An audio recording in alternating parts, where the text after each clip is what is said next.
welcome to the All-Canadian Reptile Girl. I'm Annaliese and I glow in the dark. And you do too. And not just when we're wearing silly glow-in-the-dark costumes that I'm told aren't glowing on camera. But we're not here to talk about that. Today we are going to be talking about an animal that I don't cover much on my channel, chameleons.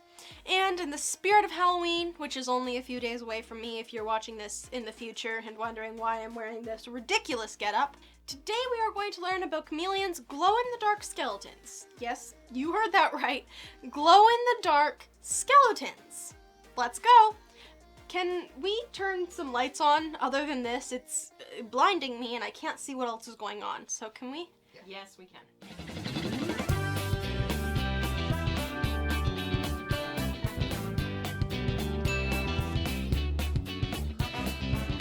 Now, I don't have any chameleons in my care, but that doesn't mean I don't think that they're awesome. They are. Given their needs and the attention to their care that they require, and the work which the rest of my animals need, chameleons don't really fit for me right now. The closest I've got is one of my bearded dragons. Bearded dragons are gommids, chameleons are, well, chameleons, but they are both iguania, an infraorder of reptiles that includes New World lizards, agamids, iguanas, obviously, and chameleons. So, they are related, just super distantly. Like, okay, it's like a distant cousin that you've never met or even knew existed, but suddenly hits you up when you win the lottery.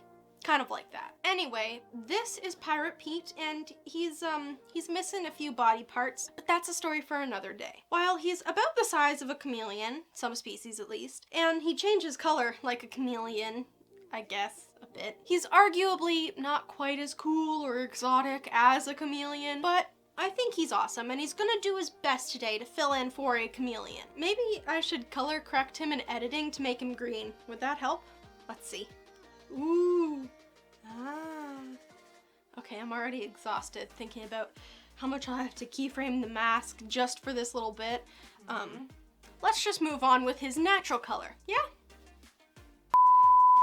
Alright, chameleons. Blending seamlessly into one's surroundings is known as being chameleon-like for good reason. Chameleons will shift the colors and patterns of their skin to hide from predators in plain sight, or to communicate during social interactions with other chameleons. They can't magically match their pattern to what's behind them like you see in cartoons or movies. They aren't the predator, for Pete's sake. Oh, Pete. But depending on the species, they can shift to an impressive amount of hues and intensities. It was long thought that chameleons change color. I'll just put this back in the zombie. Anyways. It was long thought that chameleons change color by dispersing or concentrating pigment granules in the cells that contain them. When pigment is concentrated in a tiny area within the cells, the intensity of the color is reduced. When pigment is allowed to disperse throughout the cells, it's darker. But we now know that it's not pigment being shuffled around that changes chameleon's color, but iridophores at the skin's surface that contain a lattice of nanocrystals that strongly reflect a particular color of light. By stretching the iridophores, they can broaden the nanocrystals, which changes the color of the light they reflect, changing the color of the chameleon. In addition, researchers also found that chameleons contain a second, deeper layer of iridophores that reflect heat-producing infrared light, which presumably helps the animals regulate their temperatures. As awesome as their color-changing abilities are, it's not really what this video is about. Oh no.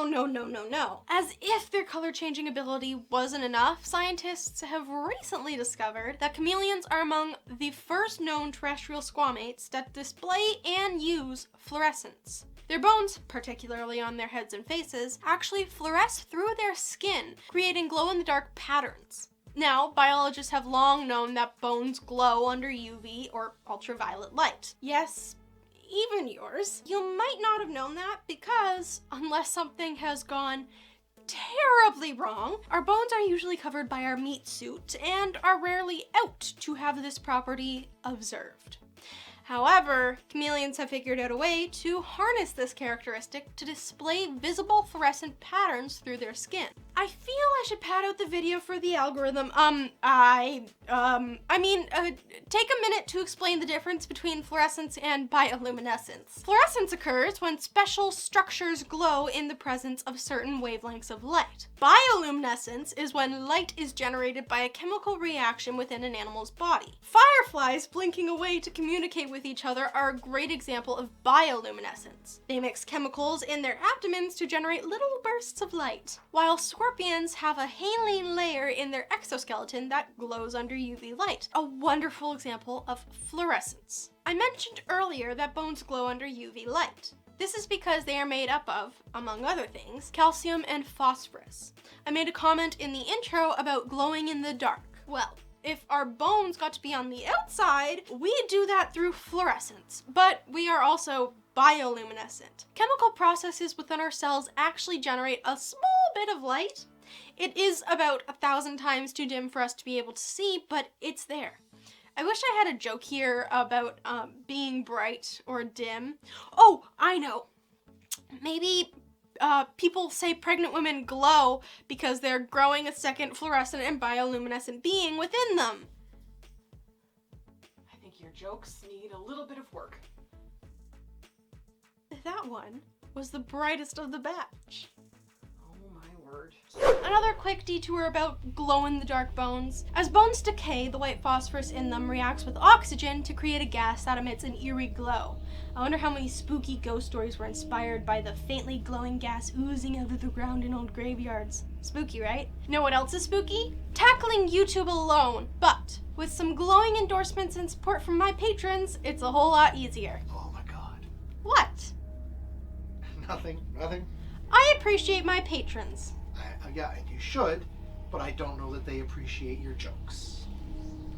Yes, or they wouldn't be my patrons now, would they? Where was I? Right, if you want to see the perks that my patrons get and add your glowing support to my channel and be included in my amazing jokes, then please head on over to patreon.com/allcanadianreptilegirl. Thanks. Okay, back to glowy chameleons.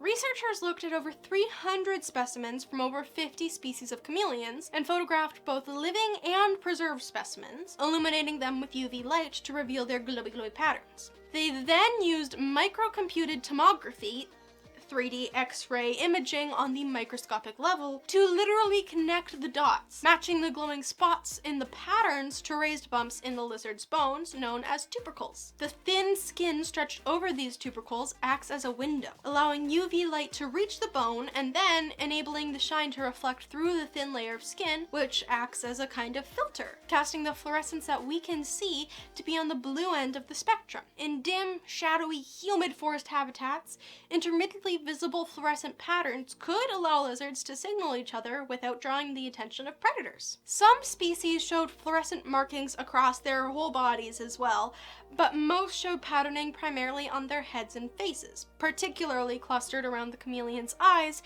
and the front of their heads, areas known to be important for communication between individuals. On average, male specimens displayed more patterning than female, which suggests it may play a role in sexual selection, although there's still lots more research to be done to know for certain exactly how and why chameleons make use of this enlightening adaptation.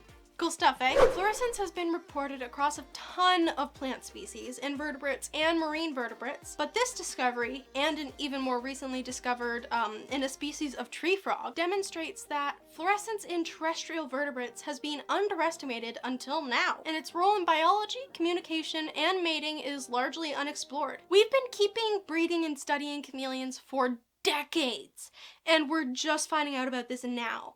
How much more is there to learn about these incredible creatures? It's so exciting. Thank you all so much for watching. Don't forget to hit that little like button. You made it this far, you must have liked it a bit, yeah? And until next time, remember to nurture all nature. Bye! Happy Halloween! I mentioned earlier that bones glow. For a second there, thought that was the wrong word. It was the correct words. Are we recording?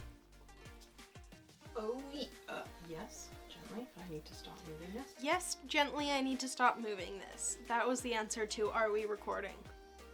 Yes. was for you. Gently. Was for me, and I need to stop moving this was to the Nothing room. for Pete? Pete. For Pete's sake, how dare you? You must give something for Pete's sake. Pete, you awesome.